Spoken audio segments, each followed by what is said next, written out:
రాళ్లతో దిగుతున్నారేంట్రా? దమ్ముంటే face to face రండి. కొంచెం కొడుకులరా, మీరు మనుషుల రూపాల మీ పుట్టకి సలాం వదిలేయండి. అయ్య బాబోయ్, బ్యాటరీలో ఈ వసీకరణ్ గాడు ఏ పని ముఖ చేస్తాడో సాధ్యం పెట్టచ్చు కదా. అన్నలు తమ్ముళ్ళు సారీ. హాయ్ గాయ్స్, మాటలే వస్తాయిలే, ఇంకేం చేస్తాం సినిమా చూసి. Hi guys, welcome two reviews blog. Channel కొత్తగా వస్తే please to like, share, subscribe. Toxic చాలా కష్టంగా ఉంది, చాలా కష్టంగా గడిచింది ఒక 4 గంటలు. వాంట్ టు షేర్ యష్ ఒక 4 ఏళ్ల క్రితం, 8 ఏళ్ల క్రితం he made A film called KGF 1. సడన్గా చూసి షాక్, ఏంటి వాట్ ఈస్ దిస్ మ్యాన్, డిఫరెంట్గా ఉన్నా, డిఫరెంట్ ఆరా ఉంది తన దగ్గర. I felt some kind of interesting character. దాంతో KGF Chapter 2 వచ్చింది. Wow, what a super soul, భలే అనిపించింది. And then he announce toxic with Geetu Mohan Das.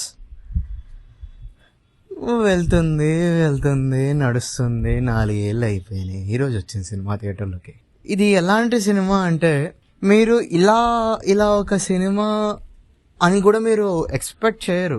ఒక్క సినిమా కాదు, రకరకాల ట్రెండ్లు ఏవైతే బాగా కొంచెం పంచింగ్ అవుతున్నాయో అది. మనం రీసెంట్గా చూసుకుంటే డ్రాగన్ టీజర్లో opium poppy drugs is the basic story line of this film అనమాట. అసలు ఈ సినిమా ప్లాట్ ఏంటో కూడా ఎవరికి తెలియదు. సినిమా అయిపోయి ఇప్పటికి ఒక గంట సేపు అవుతుంది. నేను ఆలోచిస్తున్నా, అసలు సినిమాలో హీరో ఒక్కడి పేరు తప్ప, కేఆర్ అద్వాని పేరు, నయనతార పేరు, ఇక డూప్లికేట్ యష్ గాని పేరు తప్ప నాకు అసలు ఎవ్వని పేర్లు కూడా గుర్తులేవు. అంటే అంత రేంజ్ ఇమ్మర్సివ్ ఎక్స్పీరియన్స్ అంటే కాదు, దిస్ ఇస్ చాలా హారిఫిక్ ఎక్స్పీరియన్స్. మీకు సరదాగా ఒకటి చెప్తా. మీరు ఒక సినిమాని చూసి వచ్చాక అయితే 2 ఒపీనియన్ ఉంటాయి. అసలు ఎందుకు వచ్చాను అనిపిస్తుంది, అసలు ఏం చూపించారనిపిస్తుంది. ఈ సినిమా ఇంకొక రకం, మీరు వచ్చిన పర్పస్ని మర్చిపోయి అసలు ఇంకా ఎందుకు ఉన్నాను, ఎందుకు వాకౌట్ చేయలేదు అనిపించే ఒక తీవ్రమైన హెడ్ఏక్ తాలూకు బుర్రపాడు ఎక్స్పీరియన్స్ని ఇస్తుంది. You can experience it that in theatre. First of all, నేను ఈ సినిమాని అందరు చూడాలనే చెప్తున్నా. రీజన్ ఈజ్ ఒకటి, ఎందుకంటే ఈ సినిమా చాలా రేర్, ఇలాంటి ఎక్స్పీరియన్స్ కూడా చాలా రేర్. ఇది చాలా చెత్త సినిమా. ఎంత చెత్తగా ఉంటుంది అంటే, మీరు ఇక్కడ పెట్టుకుంటారు కదా అంటే ఒక లైన్ పెట్టుకుంటారు కదా, ఓకే ఓ చెత్త సినిమాకి బార్డర్ లైన్ ఇది అని చెప్పి. ఈ ఫిలిం ఆ బార్డర్ లైన్ దాటి ఇంకా పెంట చేసి, ఆ దాని మీద ఒక గీత గీసి, దానిపైన ఇంకా పెంట చేసి, దానిపైన కూడా గీత గీసి, ఇదంతా కాదు మళ్ళీ వచ్చి కింద పడిపోద్ది అనమాట.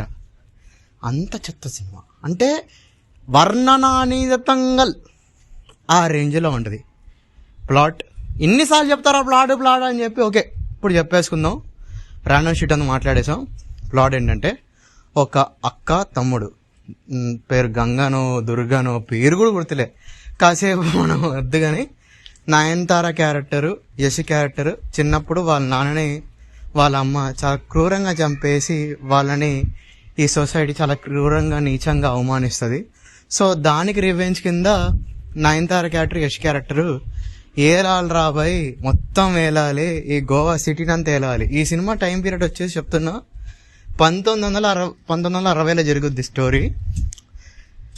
ఈ తర్వాత వాళ్ళు క్రమంగా ఎదిగే పద్ధతిలో ఎంతోమంది శత్రువులు తయారవుతారు. ఆ శత్రువుల్ని మరీ దోమల్లాగా చంపేస్తూ ఉంటారు, చాలా నీచంగా చంపేస్తుంటారు, చాలా క్రూరంగా చంపేస్తూ ఉంటారు.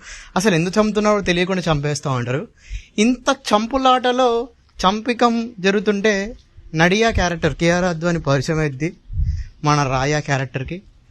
పరిచయం అయ్యాక మనోడు ఎలా తయారయ్యాడు, ఏమైంది, ఈ తర్వాత వీడికి అసలు ఏంటిది, వీనికి ఏం వ్యాధి వచ్చింది అనేది మీరు సినిమా చూస్తుండగా తెలుసుకోవాలన్నమాట. పాజిటివ్స్ ఏదైనా ఉందంటే, పాజిటివ్స్ సినిమా క్లైమాక్స్కి వచ్చేస్తుంది అనమాట. క్లైమాక్స్కి వచ్చేసి ఇట్లా అని అయిపోయింది. Best positive of this film.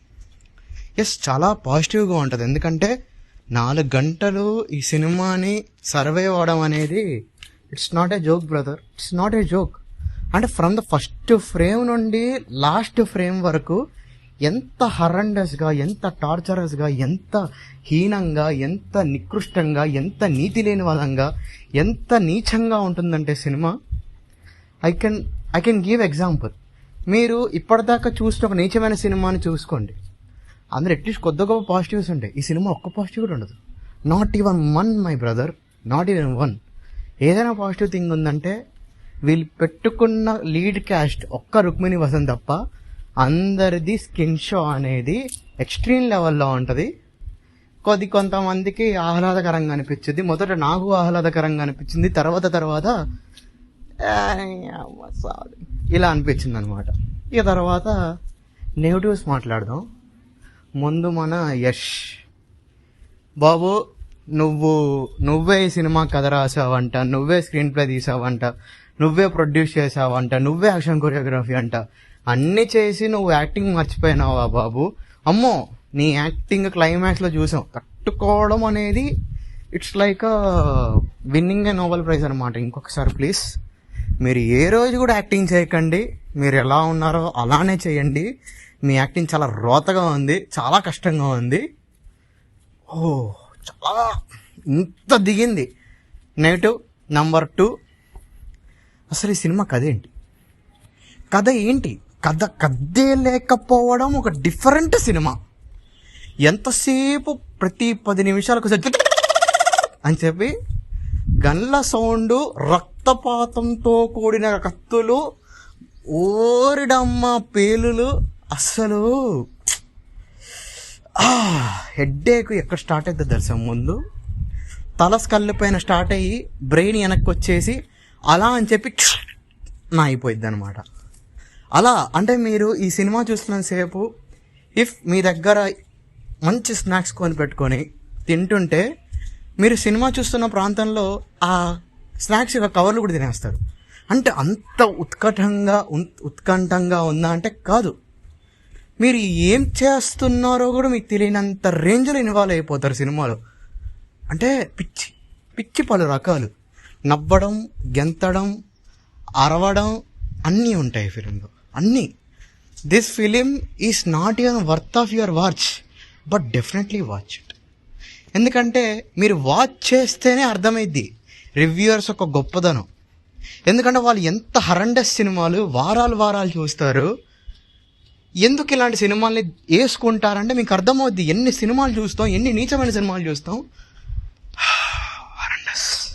Next ఈ cinema producer K Venkat Narayana sir. మీరు ఏమన్నా దరిద్ర దేవత మీకేమైనా బాగా క్లోజా అండి?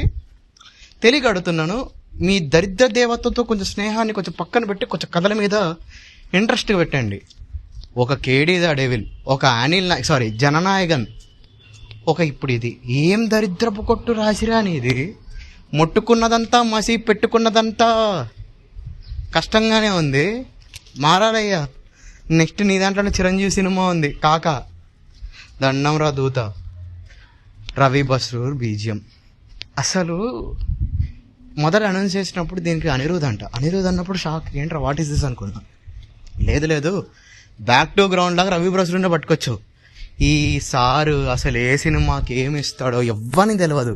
కబ్జా బీజియంలన్నా బాగుంటుండే బాయ్. ఏంటిది అసలు ఇది? ఒకటే బీజియము, రకరకాల వేరియేషన్స్ తోటి అసలు చెవులు గిల్లు ఉంటాయి తెలుసు. ఒక సిచ్యువేషన్లో ఈ సినిమాలో వచ్చే బ్యాక్గ్రౌండ్ స్కోర్కి హరండస్. టోటల్గా ఫిలిం ఈజ్ హరండస్. అసలు స్టార్లు అనేవి 5 ఉంటాయి.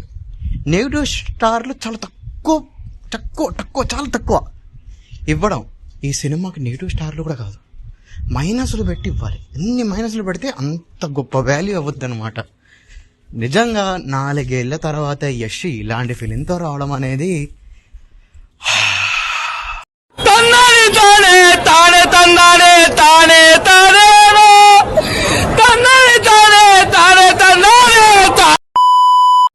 That's it for video guys.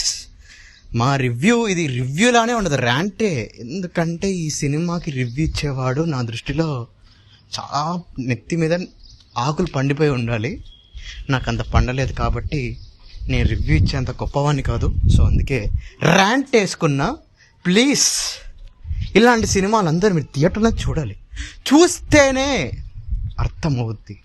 Please, thank you.